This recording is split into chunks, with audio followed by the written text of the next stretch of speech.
Thoughts on the RAM and computer hardware shortage? Bro, not gonna parade rock, but didn't I say this exact thing? This is not a great website, but there's articles everywhere. NVIDIA plans heavy cuts to GPU supply. Somebody find the clip. Somebody cut this together. Clip together me saying, you know what NVIDIA wants to do is cut GPU supply production because they want to use all the time at TSMC for AI chips. If NVIDIA had their way, they wouldn't make a single graphics card for gamers anymore. Because you only have so much space at TSMC foundries in Taiwan to make things. So they only want to use all of that to make the really high-end, corporate-focused stuff. And so Micron is just doing that. Micron doesn't care. They're not making any more consumer stuff, and they're focusing on enterprise consumers. I said this verbatim, and then it was trending on Reddit today. They announced it. This is 100% going to happen because, oh, by the way, okay, I have to crash out a little bit here about one thing. I'm seeing all these posts on Twitter, like straight conspiracy-brained freaks that are like, you know what? The reason they are making prices go up on memory is so they can get us all on cloud computers and we'll never be able to build PCs again. It's like, bro, it's just that AI data centers are buying it all up. The prices are just expensive. It's not there's not a fucking dark room and these things have 20,000 likes and shit. And I want to show you some examples of what I've been seeing on social media to explain the rise in RAM prices. So look, very, very, very brief primer. DRAM, dynamic random access memory. It's like the main source of memory in a computer, in a smartphone, in a tablet, in servers, in everything, okay? It's the type of memory that has like the slush memory, the live stuff you're doing. When the power of the machine turns off, this memory is wiped. So it's not like a solid state drive, okay? It's just really important for almost all computing we use in our daily lives. You don't need to know much more than that. The main idea is that's what it is. And it's made by a few key players. In the industry, we'd call them D3. Micron, SK Hynix, and Samsung are the triopoly of memory. And they make all the memory. They have the entire market share. Others are 5%. So these three combine, if they don't make the memory, you're not getting it. And they sort of split up the market, and some of them take different segments and different price points, but it's all competing between them. And they have very close relations, I have to be honest with you. So sometimes they collude a little bit more than you'd expect. But okay, there's these three and they all make it. They all follow similar trends. So if you go to this recent rise in memory prices and you look on social media, especially among gamers, they are saying things like this. They are slowly phasing out consumer-grade PC parts in an effort to make owning your own hardware unaffordable. So in the future, you'll no longer be able to self-host your own content in offline AI. Start hoarding hard drives like your life depends on it, and download anything you can before it's too late. This is in response to Samsung cutting some of their production. This had 36,000 likes. Then, oh, I get it. They're going to use the RAM shortages as the justification to push thin client computers onto consumers and make people dependent on cloud computing subscription services finally. Ah, this conspiracy. And Doge employee 121 nails it out plainly. They saw PewDiePie showcased to a ton of young men to build internal servers and home systems. The powers that be saw PewDiePie self-hosting AI on his own machine and said, we can't let this get out. We can't let people at home do this. We need to create a fake crisis to drive up the price of RAM. So you're forced onto cloud computing. This is a possible theory. I'm gonna present an alternative one. A little more setup. If you are in the market for DRAM, for a laptop or for a PC build, the cheapest and most reliable consumer grade one, the old reliable of PC builds, was often made by Micron in their brand Crucial. Generally, it was considered to be a low-cost, reliable memory that you could buy for what you were creating. This was recently discontinued. They completely exited this business. They are no longer making this low-cost DRAM for regular consumers. And the reasoning could be the PewDiePie thing. It could be a great conspiracy, but I think maybe it's another way. The comments on this were understandably outraged. People go, us consumer peasants are gonna have to scrounge for parts in the data center scrapyard pretty soon. Guess selling consumer products wasn't that crucial for their bottom line. +2. And Micron is saying that the memory shortage that allowed this to be a problem, that made them fucking cancel this, will extend beyond 2026. So as far as they can tell, this is not gonna abet anytime soon. But I think the reasoning behind this actually goes back to a thing that has been a core focal point for a lot of problems we've had financially and business-wise recently. Maybe you remember it? It was called COVID. The real truth of the matter is, at the beginning of COVID, there was also a shortage of memory because everybody was stuck at home and we started buying more things that use memory, whether it was graphics cards, whether it was tablets, whether it was smartphones, whether it was servers, whether it was anything. And there was a shortage of memory. The world went to a circuit shortage. And so in response, these three companies said, okay, there's so much demand and this demand's gonna last forever. What if we all team up and increase production? So in 2021, all three of the big players ramped up memory production. And you know what happened? They instantly had a glut.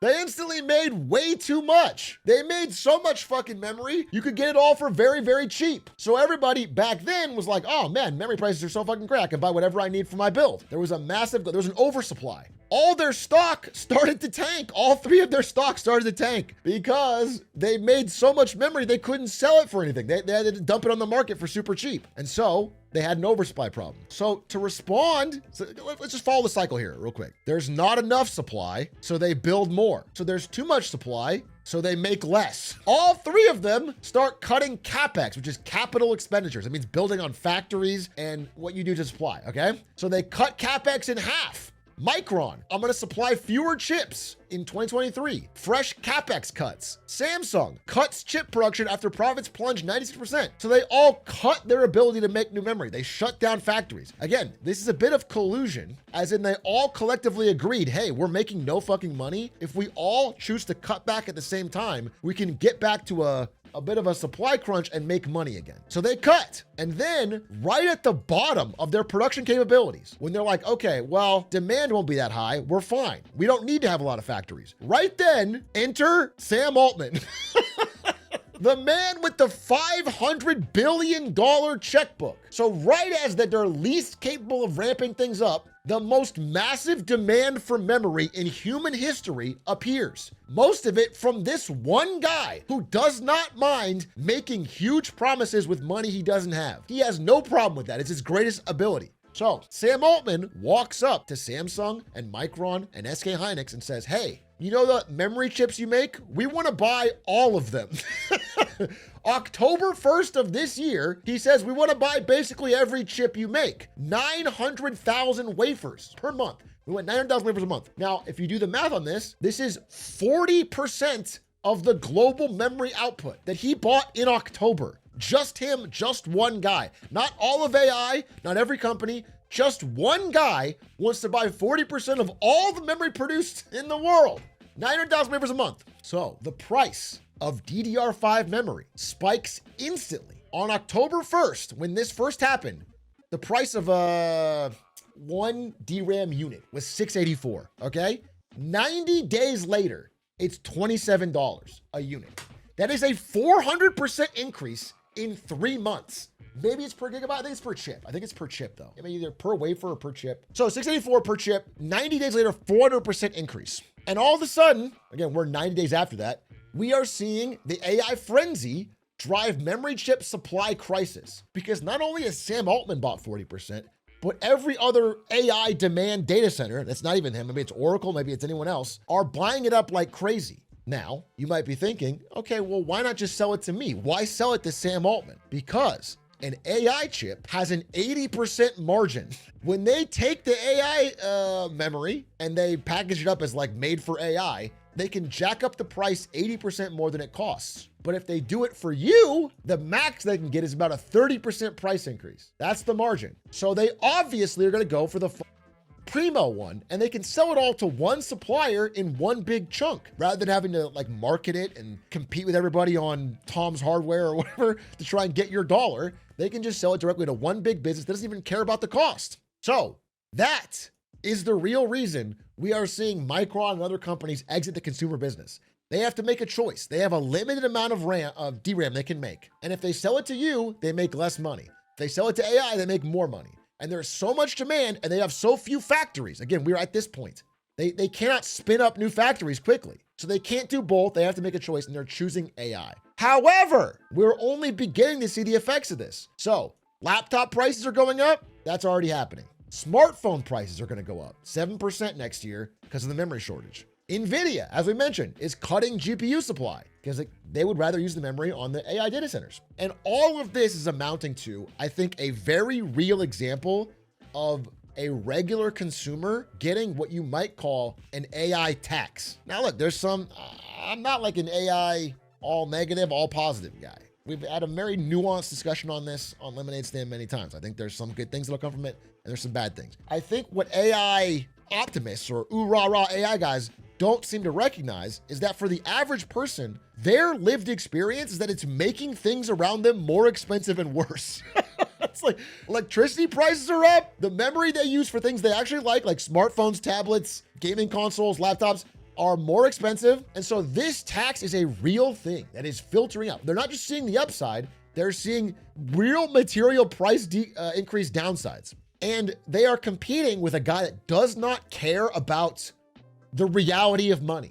If they were having a real bidding contest with a company that actually wanted to spend real money, the reality of the situation would probably make them have to bring down the price of the AI chip and make it more competitive with the consumer. But Sam Altman does not care about reality when it comes to money. He just promises billions and billions and trillions of dollars to buy everything possible. The bigger the number, the better. And so as long as you think he's good for it, and the world seems to think that, they have to take his money. The amount he's offering is so absurd. Now, I don't think this will play out well.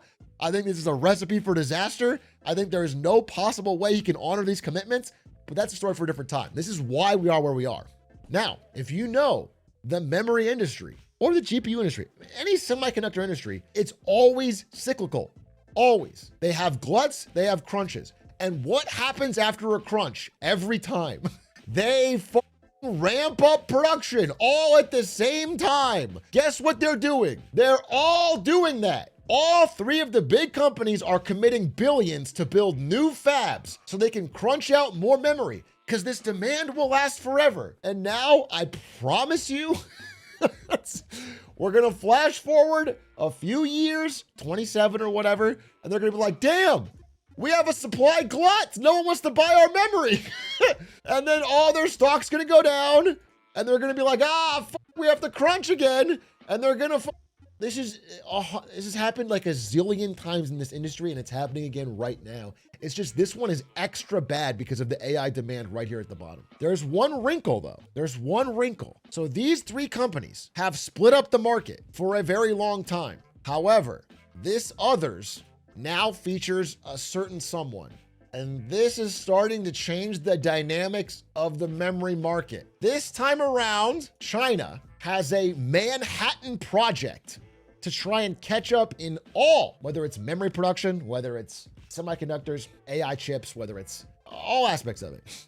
I'm not celebrating or damning this, but I'm just saying that they have a tendency when they get into markets like this to absolutely flood the market with supply to drive down prices, which consumers really like. But obviously it could knock out South Korea and America from the business. I mean, it could possibly like destroy or torpedo these companies because they have completely abandoned their connection with the consumer in order to sell entirely to the high-end AI chips. So there could be a real reckoning brewing in the memory market that could lead to total domination by one country. This is a real possibility if you're looking at it now. I can't say whether it'll happen. I don't have an expertise on how close or behind China is in this particular technological challenge, but I do know they're hungry for it. They're coming after it with a full force of competition and government subsidies. So we will see. But that, I think, is the larger story and the real thing to worry about or talk about with this, not they are trying to stop you from being like PewDiePie.